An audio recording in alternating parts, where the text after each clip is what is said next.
When Natasha opened Prince Andrew's door with a familiar movement and let Princess Mary pass into the room before her, the princess felt the sobs in her throat. Hard as she had tried to prepare herself, and now tried to remain tranquil, she knew that she would be unable to look at him without tears. The princess understood what Natasha had meant by the words. 2 days ago this suddenly happened. She understood those words to mean that he had suddenly softened, and that this softening and gentleness were signs of approaching death. As she stepped to the door, she already saw in imagination Andrew's face as she remembered it in childhood. A gentle, mild, sympathetic face which he had rarely shown, and which therefore affected her very strongly. She was sure he would speak soft, tender words to her such as her father had uttered before his death, and that she would not be able to bear it and would burst into sobs in his presence. Yet, sooner or later it had to be, and she went in. The sobs rose higher and higher in her throat as she more and more clearly distinguished his form, and her short-sighted eyes tried to make out his features, and then she saw his face and met his gaze. He was lying in a squirrel fur dressing gown on a divan, surrounded by pillows. He was thin and pale. In one thin, translucently white hand he held a handkerchief, while with the other he stroked the delicate mustache he had grown, moving his fingers slowly. His eyes gazed at them as they entered. On seeing his face and meeting his eyes, Princess Mary's pace suddenly slackened. She felt her tears dry up and her sobs ceased. She suddenly felt guilty and grew timid on catching the expression of his face and eyes. "But in what am I to blame?" she asked herself. And his cold, stern look replied, "Because you are alive and thinking of the living, while I... Single quote. In the deep gaze that seemed to look not outwards but inwards, there was an almost hostile expression as he slowly regarded his sister and Natasha. He kissed his sister, holding her hand in his as was their wont. "How are you, Mary? How did you manage to get here?"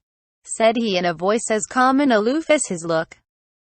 Had he screamed in agony, that scream would not have struck such horror into Princess Mary's heart as the tone of his voice. "And have you brought little Nicholas?" he asked in the same slow, quiet manner and with an obvious effort to remember. "How are you now?" said Princess Mary, herself surprised at what she was saying.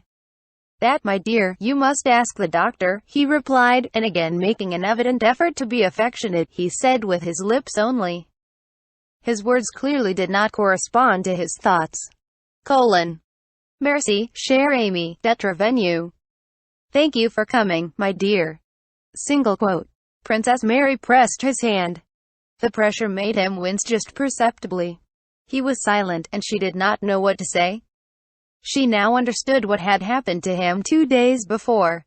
In his words, his tone, and especially in that calm, almost antagonistic look, could be felt an estrangement from everything belonging to this world, terrible in one who is alive. Evidently only with an effort did he understand anything living.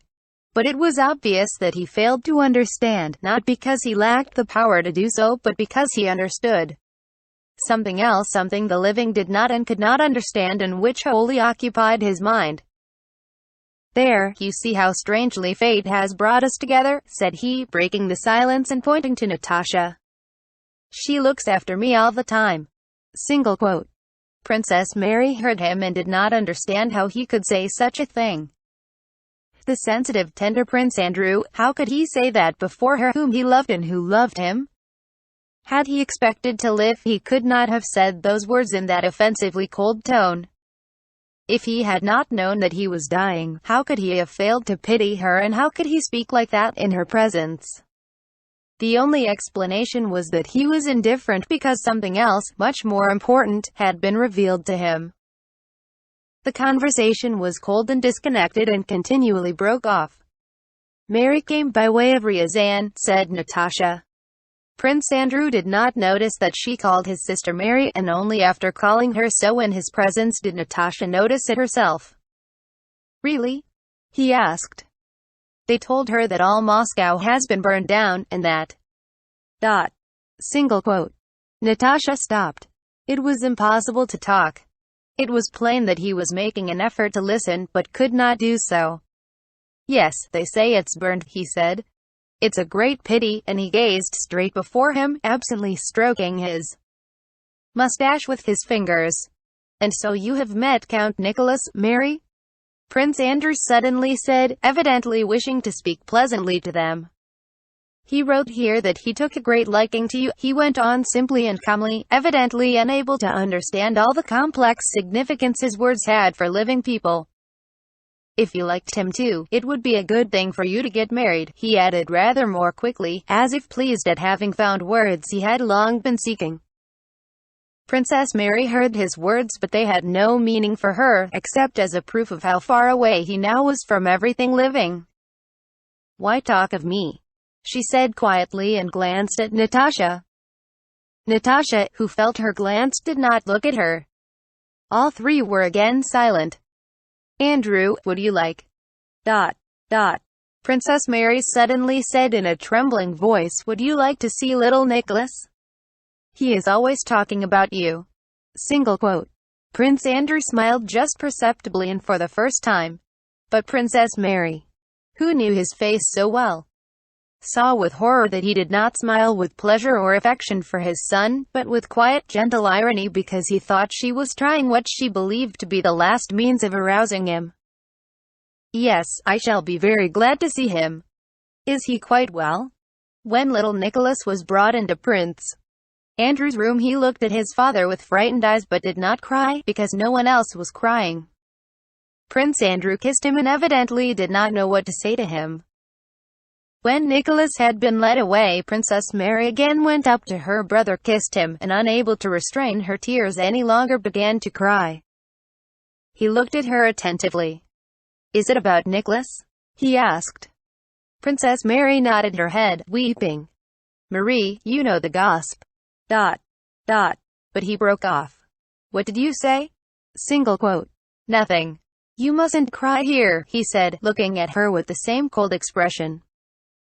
When Princess Mary began to cry, he understood that she was crying at the thought that little Nicholas would be left without a father. With a great effort he tried to return to life and to see things from their point of view. "Yes, to them it must seem sad," he thought. "But how simple it is. The fowls of the air sow not, neither do they reap, yet your Father feedeth them," he said to himself and wished to say to Princess Mary.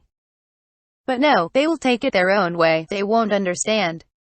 They can't understand that all those feelings they prize so, all our feelings, all those ideas that seem so important to us, are unnecessary. We cannot understand one another," and he remained silent. Prince Andrew's little son was 7. He could scarcely read, and knew nothing. After that day he lived through many things, gaining knowledge, observation, and experience. But had he possessed all the faculties he afterwards acquired, he could not have had a better or more profound understanding of the meaning of the scene he had witnessed between his father, Marie, and Natasha, than he had then. He understood it completely, and, leaving the room without crying, went silently up to Natasha, who had come out with him, and looked shyly at her with his beautiful, thoughtful eyes. Then his uplifted, rosy upper lip trembled, and leaning his head against her, he began to cry. After that he avoided Desales and the Countess, who caressed him, and either sat alone or came timidly to Princess Mary or to Natasha, of whom he seemed even fonder than of his aunt, and clung to them quietly and shyly. When Princess Mary had left Prince Andrew, she fully understood what Natasha's face had told her. She did not speak any more to Natasha of hopes of saving his life. She took turns with her beside his sofa, and did not cry any more, but prayed continually, turning in soul to that eternal and unfathomable, whose presence above the dying man was now so evident.